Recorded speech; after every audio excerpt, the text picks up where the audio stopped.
There are moments in life when the heavens feel silent, when every prayer echoes back unanswered, and every hope seems buried beneath the weight of suffering. These are the moments when faith is not just spoken, but tested. This is the story of Job, a man whose faith was tested beyond imagination, yet whose heart remained steadfast before God. Job was not just any man. The Bible describes him as blameless and upright, a man who feared God and turned away from evil. He was a man of integrity, wealth, and great influence in the land of Uz. He had 7 sons and 3 daughters, countless servants and herds so vast that people considered him the greatest man among all the people of the East. But more than his wealth, what made Job great was his heart, a heart that truly loved God. Every morning, Job would rise early and offer burnt offerings for each of his children, saying, "Perhaps my children have sinned and cursed God in their hearts." Job was not only a wealthy man, but a priest for his family, standing in the gap for their souls.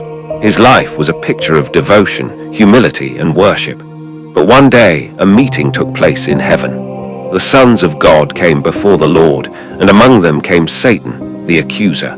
God looked upon his servant Job with pride and said, "Have you considered my servant Job? There is none like him on the earth." But Satan sneered. "Does Job fear God for nothing?" he asked. "Have you not put a hedge around him, his household, and everything he has? You have blessed the work of his hands, and his flocks and herds spread throughout the land. But stretch out your hand and strike all that he has, and he will surely curse you to your face." And God, in his sovereign wisdom, allowed the test. "Very well," he said, "everything he has is in your power, but on the man himself do not lay a finger." And so it began. In a single day, Job's world collapsed. One messenger came running, saying, "The Sabaeans attacked and carried off your oxen and donkeys. They put your servants to the sword." While he was still speaking, another arrived. Fire from God fell from the sky and burned up the sheep and the servants. Then another came. The Chaldeans formed raiding parties and swept down on your camels.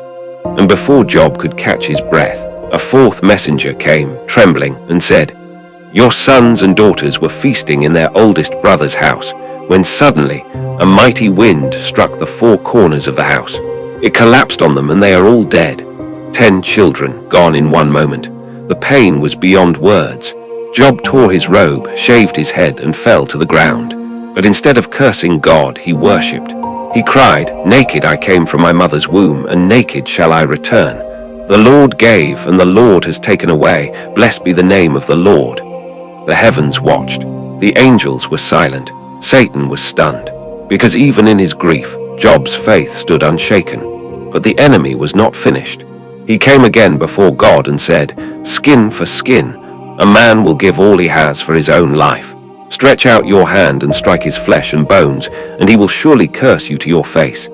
And the Lord said, 'Very well, he is in your hands, but you must spare his life.' Satan struck Job with painful sores from the soles of his feet to the crown of his head. His skin was covered with boils. He sat among ashes, scraping himself with a broken piece of pottery. The man who once had everything now had nothing but pain. Even his wife, broken and bitter, said to him, 'Do you still hold fast to your integrity? Curse God and die.' But Job replied, 'You speak as one of the foolish women speaks. Shall we accept good from God and not trouble?' Still, Job did not sin in what he said. But then came the hardest part, the silence of God. For days and nights, Job cried out, but heaven was quiet. His friends came, Eliphaz, Bildad, and Zophar, but instead of comforting him, they judged him. They insisted that Job must have sinned, that his suffering was punishment. But Job knew his heart. He said, 'Until I die, I will not deny my integrity. My righteousness I hold fast, and I will not let it go.' The book of Job gives us one of the most honest pictures of human pain ever written. Job wrestled with questions that echo in our hearts even today. Why, God? Why the suffering? Why the silence? Where are you when everything falls apart? But through the pain, something deeper was happening. God was not punishing Job, he was refining him. Job's faith was being purified like gold in the fire. Every tear, every groan, every silence was shaping him into a vessel of unshakable faith. And in the middle of his anguish, Job declared one of the most powerful statements in Scripture. I know that my Redeemer lives, and that in the end he will stand upon the earth. And though my flesh be destroyed, yet in my flesh I shall see God. Even when everything else was gone, Job still clung to one truth: his Redeemer lives. That's faith. Faith that holds on when there's nothing left to hold. Faith that believes when every reason says to give up. In the end, God broke his silence. Out of the whirlwind the Lord spoke, not to explain but to reveal. He said, "Where were you when I laid the foundations of the earth? Tell me if you understand." He showed Job the vastness of creation, the mysteries of life, the power of his sovereignty. And Job, humbled and trembling, replied, "Surely I spoke of things I did not understand, things too wonderful for me to know. My ears had heard of you, but now my eyes have seen you." That was the turning point. Job's test was not about losing everything. It was about seeing God more clearly than ever before. When Job's trial ended, the Lord restored his fortunes. He gave him twice as much as he had before: new children, new possessions, new blessings. But the greatest restoration was not material. It was spiritual.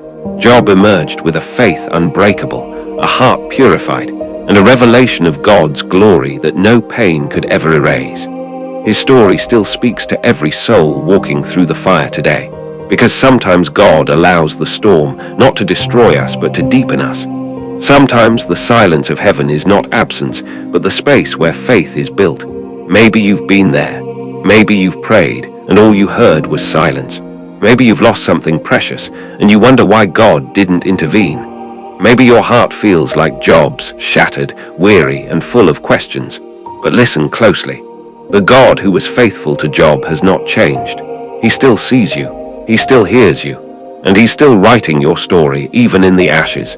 When faith is tested, it's not destroyed, it's purified. The same fire that melts wax hardens steel.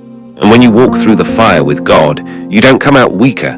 You come out stronger, purer, closer to him than ever before. Job's story teaches us that faith is not proven in prosperity, but in perseverance. It's easy to praise when everything is perfect, but real faith is found when the music stops, the lights go out, and you still whisper, "Blessed be the name of the Lord." That's the faith God treasures. That's the faith that moves mountains. That's the faith that confuses the enemy, because no matter what he takes, he cannot take your worship. So if your faith is being tested, hold on. The test does not mean God has left you. The silence does not mean he doesn't care. It means he's preparing you to see him in a way you never have before. One day, like Job, you'll look back and say, "I had heard of you, but now my eyes have seen you." The pain will pass. The storm will calm. And you will rise again, not the same person, but stronger, wiser, and more radiant with the glory of God. Because when faith is tested, and you still choose to trust, you discover something priceless, that God was there all along. So keep believing, keep praying, keep standing. The same God who brought Job through the ashes will bring you through yours. And in the end, he will restore, redeem, and reward not just what you lost, but everything the fire refined. Blessed be the name of the Lord.